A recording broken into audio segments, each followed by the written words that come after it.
Okay, here we go. The Ten Commandments of Mary Lawrence by Lucy Jordan. Prologue. What does a plane ticket to Marseille cost? James, I can't do this anymore. We're over. Please forgive me. Mary. A sticky note left on the fridge. Just northeast of the city, there lies a forgotten little town named Amos. It's the kind of town that's built from Lego blocks and designed for middle class couples to raise their children. Close enough to the city to do business, but far enough to forget its noise. On the corner of Anderson Street and Muncie Drive is a one-room library with linoleum floors and white walls. It smells of death and only stocks books about romance and crime. That's where you could find me, behind the librarian's desk, mind buzzing in harmony with the fluorescent lights, scrolling mindlessly on a computer older than me. Some famous artwork was stolen in scroll. My favorite anonymous investigative journalist just scroll. The Vatican Library was hosting an exhibition next year in Rome. If I were younger, I would have given a kidney to be able to go. But my organs seemed to lose value the older I got. Besides, who cares about a bunch of dusty old books, right? I glanced over at James, propped up in bed next to me, phone in his hand. What, Mary? He asked. Nothing. I shook my head. How was your day? Same as yesterday. He shrugged. I forced a smile. I flipped through the book I'd been reading. My day was boring, I said. I know, he cut. I bit my lip and gathered myself. There's going to be this exhibition in Rome, I persisted. It's going to have a bunch of books that influenced Europe's culture. My voice trailed off.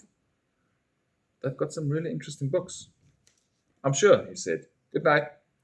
He switched his light off and turned away from me, just as he had every night for the past 10 years. I held back a sigh. I closed my eyes and imagined that I was someone else, a character in my book, someone like Jacqueline, sipping mimosas and dancing in the rain in French Marseille, or maybe Sophia, cycling through Rome on my way to the market, or Anastasia, writing poems in a quaint town in Greece. I flipped to a random page and started reading. It was my favorite book, Feral Woman. The pages were worn from the million times I'd read it, lined with little notes I'd made in the margin. It was the only book I'd ever dared to write in. Places I wanted to see, things I wanted to do. I paused. I'd happened to open to a chapter I hated. It was written so annoyingly. Well, if the writer wasn't going to fix it, I might as well. I scribbled a better line in the margin. I'll never stop writing. That sounded better. There was a lingerie store across the road from the deli. I smushed my BLT into my mouth and watched as one of my neighbors, Julia, furtively entered the store. Red and black lace and posters of 20-somethings with bodies like Barbies. Was it just me, or were the 20-somethings getting younger every year? My phone buzzed. Oren and Julia want to have a barbecue this weekend, James texted. A barbecue with Oren and Julia. A pompous economist and an artist turned housewife whose unwanted astrology advice was more accurate than her husband's predictions for the stock market. Not sure I want to go, I texted back. Question mark? He replied. They're boring, I replied. I took another bite, looking up at the lingerie store. The store clerk was taking the red garter belts off a mannequin for Julia. It had been years since I'd worn lingerie. Did I even have any that still fit? James was still typing. I remember the first time James had seen me in lingerie, back in college. I still remembered his red face and wide eyes, as if his heart had stopped. I could barely imagine myself in lingerie now. What else are you going to do? James asked. Play Candy Crush? Let's just go. I held on to my sandwich a little too tightly and blinked a little too fast. Okay, I replied. Was that who I had become? The old lady that didn't leave the house and played Candy Crush all day? Jesus. Objectively, I knew I wasn't that old. But in the window across the road, there were the faces of 20-something-year-old Barbies that threw my cellulite in my face, as if it was some sort of fatal diagnosis. For God's sake. Or was that old lady that looked at posters of beautiful young girls and thought of them as 20-something Barbies? Or was the old lady that couldn't even get a husband to have sex with her? Fuck, I missed sex. I missed dying that little death in his arms, when our bed was more than a coffin. I missed falling asleep curled against him, batting butterfly kisses on his chest. I miss being that woman. I folded the paper over my sandwich as if another bite would sentence me to a life of fat. So, this is who I was now? The old lady that sat reminiscing about her past sex life, while being too afraid to even think of herself in lingerie? The bell tinkled as Judah left the store. But what if I wasn't that old lady? What if I got up right now, walked into that lingerie store, and bought something that would make James's heart stop? What if this wasn't how my story ends? I bit the tip of my tongue. I didn't want to be that old lady. I had to hope that I could be someone else. I reached my purse. I didn't really have anything to lose anyway. But if I'm honest, I think the whole thing is just because Mercury is in retrograde. I can't wait for it to be over, Julia said, slicing the last tomato while I took the roast potatoes from the oven. James and Oren were outside in button-up shirts with some of their work friends, their voices sloshing through the window with the music. I'm sorry, I said. I'm sure there will be other artists to work with, though. Ah, of course. There's this one South Korean artist. She does this thing where she turns these small rooms into these surrealist landscapes with so many layered meanings. It's very Alice in Wonderland. She's kind of my hero. Julia tossed the tomato in the salad and lifted herself onto the windowsill. But I'm sure you're tired of hearing about my work. Julia smiled warmly. Tell me a bit about yours. What's it like being a librarian? I wasn't tired of hearing about her work, if I was being honest. It felt like the first real conversation I'd had in weeks. Julie was probably at least a decade younger than me, and beautiful. She ticked every box: olive skin, emerald eyes, black hair. In another world, she was some forest nymph, the kind of woman that inspired me to paint her. She and Oren had been married for only 3 years and still had newlywed spark. They were probably considering children. Oh, I said, racking my brain for anything even mildly interesting. Being a librarian in Ames isn't all it's made out to be, I said with a touch of sarcasm. I don't think we're particularly bookish town, Julia laughed. Maybe we should come visit you sometime, she said. You're only a 5-minute drive away. I would love that. It would be nice to have someone else there. And maybe Julia wasn't all that boring. You've never heard of Hot Sinatra? Aaron's voice came through the window as the music outside lulled. Never. Are they a band? Bill asked. Imagine the Clash meets Motown, James explained. It's this jazzy kind of punk rock. They haven't been as good since their lead pianist left. What was his name? It was so strange to hear James's voice like that. So uninhibited, with no poison, no edge. It made me jealous of his friends. Luke something, Bill said excited. But the singer is hot enough that you forget they're not as good anymore. Oh? Yeah, Aaron said. Nancy Brown. Look up. Just last week she did a photo shoot in a sexy little black number. Black? Earl groaned. I don't get this obsession with black. Red is where it's at. No way. There's nothing hotter than a woman in black lingerie, Aaron said. Anyway, it's crazy to think about how long they've been around, and she still looks so good. How old is she? Earl asked. Probably late 30s, early 40s, Aaron said. Around Mary's age, right, James? Well, yeah, probably, James said. I guess not everyone ages as gracefully as Nancy. The next song started, and their voices drowned in the music. Julia looked down, avoiding my eyes. Not everyone ages as gracefully as Nancy. There was a coldness in my chest, my breath stolen by a stone in my throat. I think we should do that then, Julia said. Could you do 12 p.m. lunch on Monday? Oh, definitely. I sniffed and straightened my back. Looking forward to it. I didn't know then that I'd never make that lunch, that was the last time I'd ever see Julia. The bathroom tiles were cold. I stared at myself in the mirror, all lacy and black and nothing at all like the 20-something on the posters. I was biting holes in my lip. What had looked so good in the store looked so different under the harsh bathroom light. I'm not ugly, I whispered unconvincingly. The cellulite on my butt begged to differ. The lines around my eyes and forehead, the way my ribs looked when I breathed in. I was too fat and too skinny at the same time.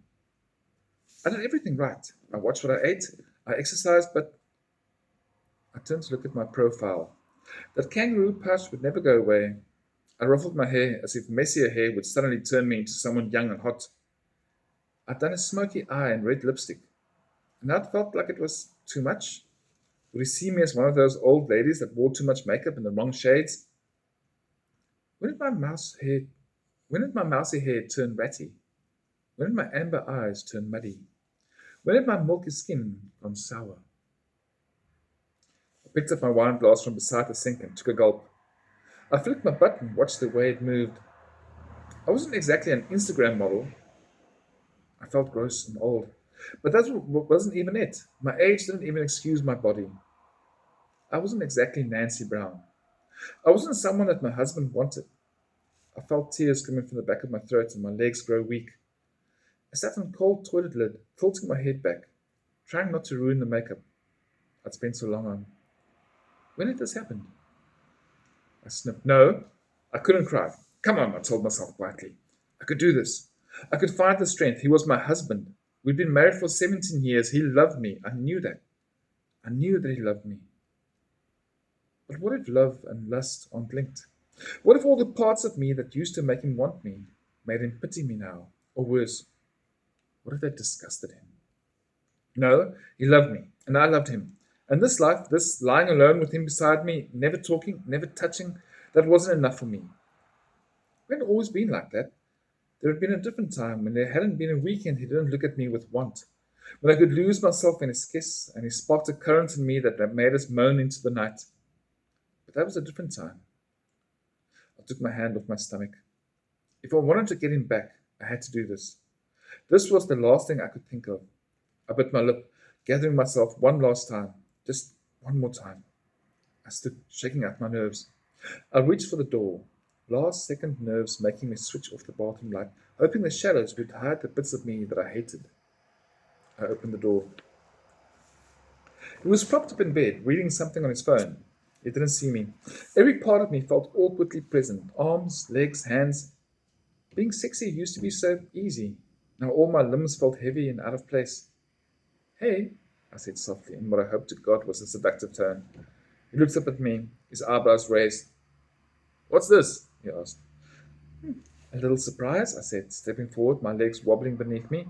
Just something I thought you might enjoy.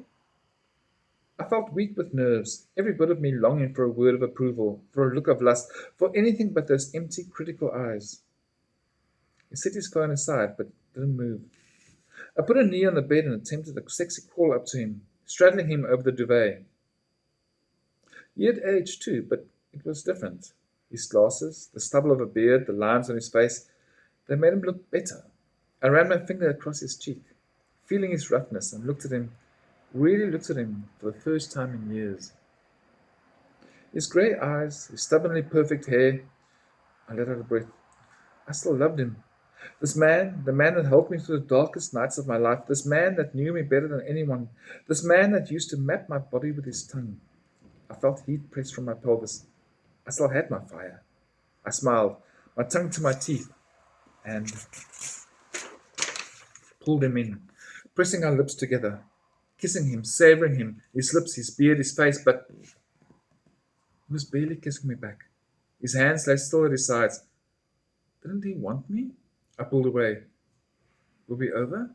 Desperation clawed at the back of my throat. Do you want this? I asked him, trying my best to keep desperation out of my voice. Yes, he said monotonously. He kissed me with lifeless lips. Was I this? Horrid? I kissed him harder. I took his wrists and put his hands on my hips, my tongue flicking over his, but still I pulled away. He'd been kissing me with open eyes. This wasn't what I had wanted. He slid his hand around me and rolled me onto my back. He knelt between my legs in his boxers and white tank top. He pushed his boxers down quickly and took his flaccid penis in his hand. He was still limp. I bit my lip. It was okay. It didn't mean anything. He started massaging himself, trying to get himself hard. I can help, I said, propping myself up on my elbows. No, it's okay, he said.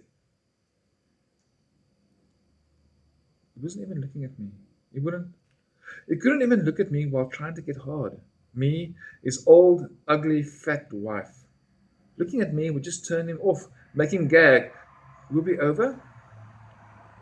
We don't have to do this, I said softly, a part of me just wanting this to end. No, I want this, he said, his eyes still on the ceiling, probably thinking about Nancy Brown or some 20-something, or maybe Julia. I just wanted it to be over. Okay, he said, leaning over. I'm ready. He moved the lacy panties out of the way, not even bothering to take them off. His face loomed above mine, almost expressionless. His eyes on me, but looking past me. I felt his tip against me, and for a moment, just a moment, something in me tingled. Some sweetness stirred. Then he forced himself in. I bit down. The suddenness of it bordered on painful, crushing any pleasure there could have been. He buried his face in the pillow beside me as he thrust again and again.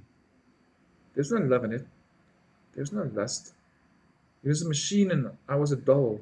There was no kissing or touching, no hands or sweet nothings, just me.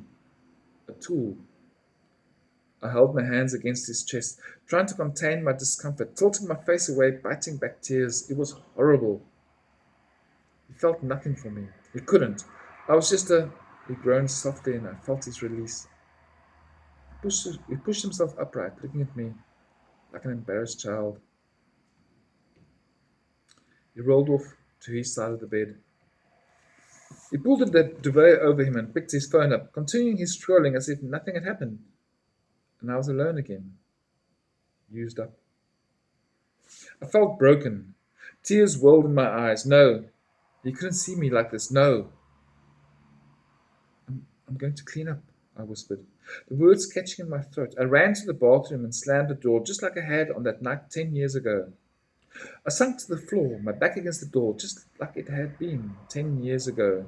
Makeup running down my face, just like it did 10 years ago.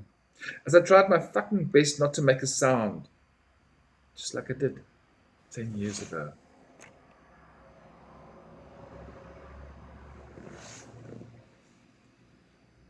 My mother would quote the Bible at me. Colossians. My mother would quote the Bible at me. Colossians 3 verses 18. I wondered if she would quote the next verse to James, or if it was just me at fault. I reached for my wine on the sink and down the rest of it. I leaned my head back, closed my eyes, and imagined that I was someone else, somewhere else. That I was Jacqueline in Marseille. And for a moment, I wasn't crying on the floor of my bathroom. For a moment, I was dancing on train tracks in the rain and kissing strangers in the Notre Dame de la Garde. That was the life I wanted. I wanted adventure. I wanted passion. I wanted love. I wanted Marseille. I couldn't do this anymore. I couldn't stay with James. I couldn't stay in this house or this town. I couldn't. A thought ran through my head like a church bell. What was keeping me? Why couldn't I couldn't get the thought out of my head. I just kept on wondering, what does a plane ticket to Marseille cost? And that's the end of the prologue. I don't know what is wrong with this phone of mine because it keeps on doing an automatic RSC thingy. But there, end of prologue. And I'll read the first chapter to you tomorrow.